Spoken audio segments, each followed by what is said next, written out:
الحمد للہ رب العالمین والصلاة والسلام علی رسولہ الکریم اما بعد فاعوذ باللہ من الشیطان الرجیم بسم اللہ الرحمن الرحیم الذین یصدون عن سبیل اللہ ویبغونہا عوجا وہم بالآخرۃ کافرون صدق اللہ العظیم فجاء محمد سراج منیرا فصلوا علیہ کثیرا کثیرا۔ سورۃ الاعراف آیت نمبر 45۔ ارشاد باری تعالیٰ ہے الذین یصدون عن سبیل اللہ، جو لوگ خدا کی راہ سے روکتے ہیں، وَيَبْغُونَهَا عِوَجًا، اور اس میں کجی تلاش کرتے ہیں، وَهُمْ بِالْآخِرَةِ کافرون، اور آخرت کا انکار کرتے تھے۔ اس کا ترجمہ ہے، تفسیر اس کی یہ ہے کہ اللہ رب العالمین نے ان لوگوں کو برے انجام سے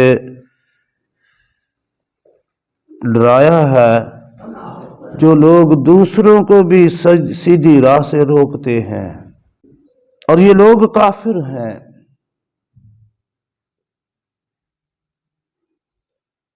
جو دوسرے لوگوں کو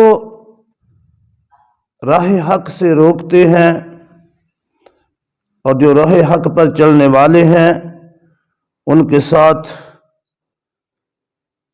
جنگیں کرتے ہیں تاکہ یہ ختم ہو جائیں اور ہم اپنی مرضی سے یہ زندگی بسر کریں۔ اور یہ حق و باطل کا معرکہ اول سے ہی شروع ہوا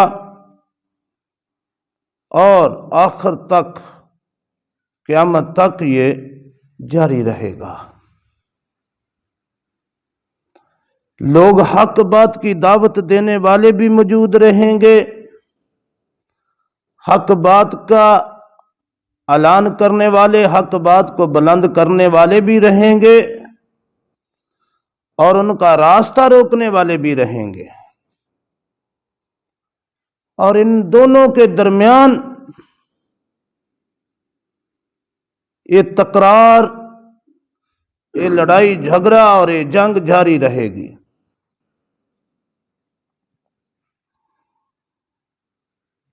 ایک کام تو ان کافروں کا یہ ہے کہ دوسروں کو بھی راہ حق سے، اللہ کی راہ سے، خدا کی راہ سے روکتے ہیں۔ عن سبیل اللہ،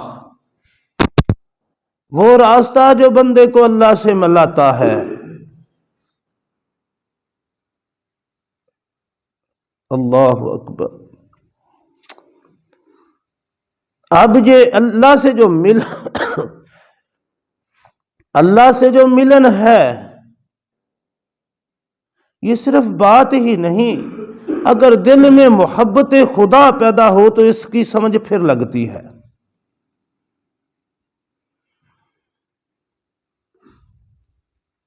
اور یہ راستہ جو ہے اللہ سے، عن سبیل اللہ، اللہ سے ملنے والا راستہ، اللہ سے ملانے والا راستہ، اس کو سبیل اللہ کہا گیا ہے۔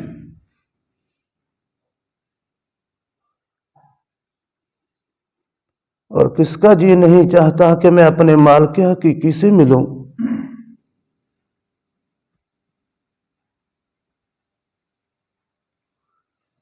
جس نے مجھے بنایا، سنوارا، میری ساری ضرورتوں کا سامان پیدا کیا، مجھے یہ زندگی دی، مجھے یہ صحت دی، مجھے یہ سارا کچھ دیا، بندے کا دل تو چاہتا ہے کہ میں اس سے ملوں۔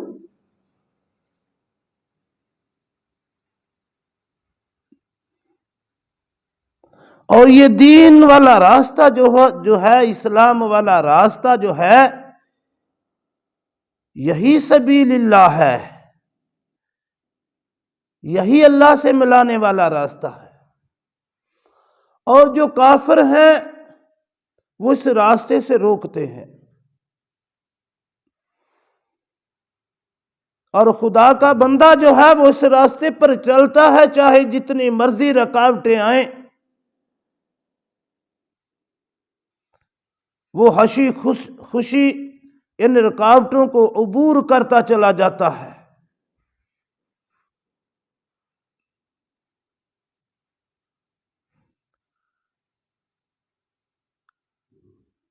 اور جو کافر ہیں وہ روکنے کی کوشش کرتے ہیں، ابلیس کا ٹولہ جو ہے وہ روکنے کی کوشش کرتا ہے۔ پھر وَيَبْغُونَهَا عِوَجًا، اور دین کے کاموں میں، دین میں اور نقص تلاش کرنا، کجی تلاش کرنا، ٹیڑھ پن تلاش کرنا، دیکھو جی یہ، دیکھو جی یہ۔ اور کافروں کا تو یہ کام تھا ہی، وہ تو دین میں کجی تلاش کرتے تھے، وہ تو دین میں نقص نہ بھی ہے نہیں، یہ دین جو ہے یہ تمام نقائص سے پاک ہے، یہ بات ذہن میں رکھنی ہے، یہ تمام شک و شبہ سے پاک ہے، اس میں کسی قسم کا کوئی نقص نہیں، یہ زندگی گزارنے کا سب سے خوبصورت ترین طریقہ، سب سے آسان ترین طریقہ ہے، یہ اللہ کو پانے کا بھی سب سے آسان ترین طریقہ ہے، یہ آخرت میں کامیابی کا بھی سب سے آسان ترین طریقہ ہے۔ تو اس میں جو لوگ جو ہیں وہ کافر تو اس میں کچھ نہ کچھ تلاش کرنے کی کوشش کریں گے، یہ دیکھو جی، لیکن افسوس کہ آج کا مسلمان بھی دین میں کجی تلاش کر رہا ہے۔ بڑے بڑے لوگ جو سٹیجوں پر ہزاروں کے مجمع میں کھڑے ہو کر کہتے تھے کہ اس کی سزائیں وحشیانہ ہیں، اسلام کی سزاؤں کو وحشیانہ کہتے تھے، جب وہ قتل ہوئے، وہ ملک کے حکمران جب قتل ہوئے تو ان کے قاتلوں کا سراغ آج تک نہیں مل سکا، اور ان کے پیچھے خاندان والے آج تک رو رہے ہیں اور کہتے ہیں تلاش کرو۔ ارے بھائی تم تو کہتے تھے اسلام کی سزائیں وحشیانہ ہیں، کیا کرو گے تلاش کر کے؟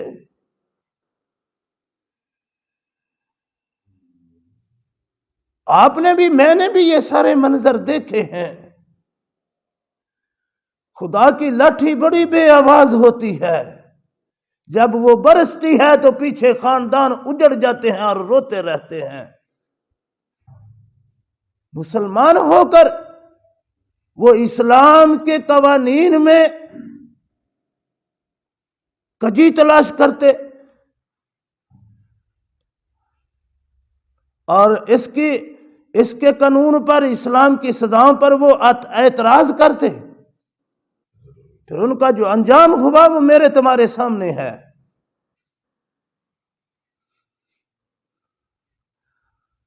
یہ تو اسے پتا چلتا ہے نا جس کا کوئی قتل ہو کہ اس کی سزا کیا ہونی چاہیے۔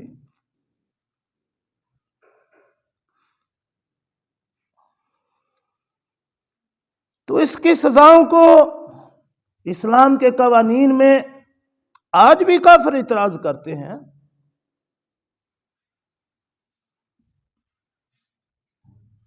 لیکن جو اعتراض کرنے والے ہیں ان کا آج دنیا کا معاشرہ بھی تباہ ہو گیا ہے، کیونکہ انہوں نے کوشش کی ہے کہ مکمل طور پر ان کو نکال دیا جائے۔ پیچھے تذکرہ چل رہا تھا نا، وہ کہتے تھے دیکھیں جی یہ لباس کا خواہ مخواہ اسلام نے جو پابندی لگا دی ہے ضروری ہے، جب وہ قومیں بے لباس ہوئی ہیں تو ان میں بے حیائی اتنی عام ہوئی ہے کہ اب کوئی شادی کرنے کے لیے تیار نہیں، اور ان کا خاندانی سسٹم سارے کا سارا تباہ ہو گیا ہے۔ اب وہ رو رہے ہیں کہ ہمارا یہ خاندانی سسٹم کاش بحال ہو، لیکن کیسے ہو؟ تم تو اس میں نقص تلاش کر رہے تھے۔ بہرحال اللہ نے فرمایا وَيَبْغُونَهَا عِوَجًا، دین میں کافروں کا کیا کام ہے؟ دین میں کجی تلاش کرنا، ٹیڑھ پن تلاش کرنا، نقص تلاش کرنا، پھر لوگوں کے سامنے کہیں دیکھو جی یہ کیسا ہے، یہ کیسی سزائیں ہیں، یہ کیسا قانون ہے اسلام کا۔ یہ تو کافروں کا کام تھا جو چند ایک مسلمان بھی کر رہے ہیں۔ اللہ نے فرمایا وَهُمْ بِالْآخِرَةِ كَافِرُونَ، یہ لوگ جو ہیں جو دوسروں کو دین کے راستے سے، سبیل اللہ کے راستے سے روکتے ہیں، دین میں نقص اور خرابیاں تلاش کرتے ہیں، حالانکہ یہ دین نقص اور خرابیوں سے پاک ہے، یہ وہ لوگ ہیں وَهُمْ بِالْآخِرَةِ كَافِرُونَ، آخرت کا انکار کرنے والے ہیں۔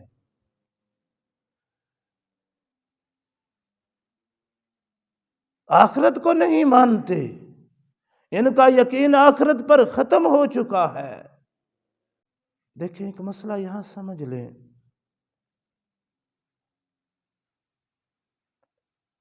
نماز نہ پڑھنا گناہ ہے، اور نماز کا انکار کرنا کفر ہے۔ اس لیے اس کا انکار نہیں کرنا چاہیے۔ کتنے لکھی ہے نماز؟ یہ کفر ہے۔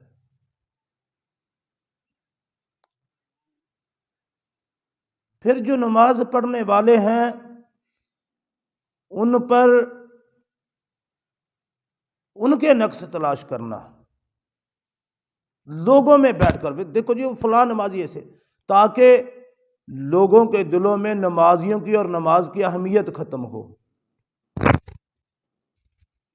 یہ انجانے میں یا جان بوجھ کر جو لوگ کرتے ہیں، یہ بہت بڑا گناہ ہے اور کفر تک بندے کو لے جاتا ہے۔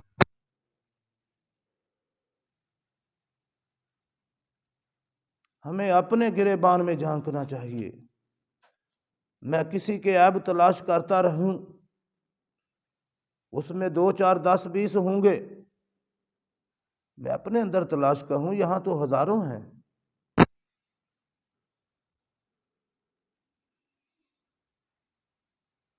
اس لیے جو نیکی کا کام کرتا ہے، جیسا بھی کرتا ہے، اس پر تنقید نہ کرو، اس کا مذاق نہ اڑاؤ، کیونکہ اس کا مذاق اڑاؤ گے تو وہ دین اسلام کا مذاق ہے، وہ نیکی کا مذاق ہے،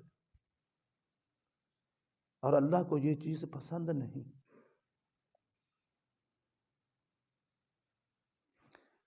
بہرحال اللہ رب العالمین ہمیں دین اسلام کی سمجھ عطا فرمائے، اس پرکار بند رہے، اللہ رب العالمین ہمیں رکھے۔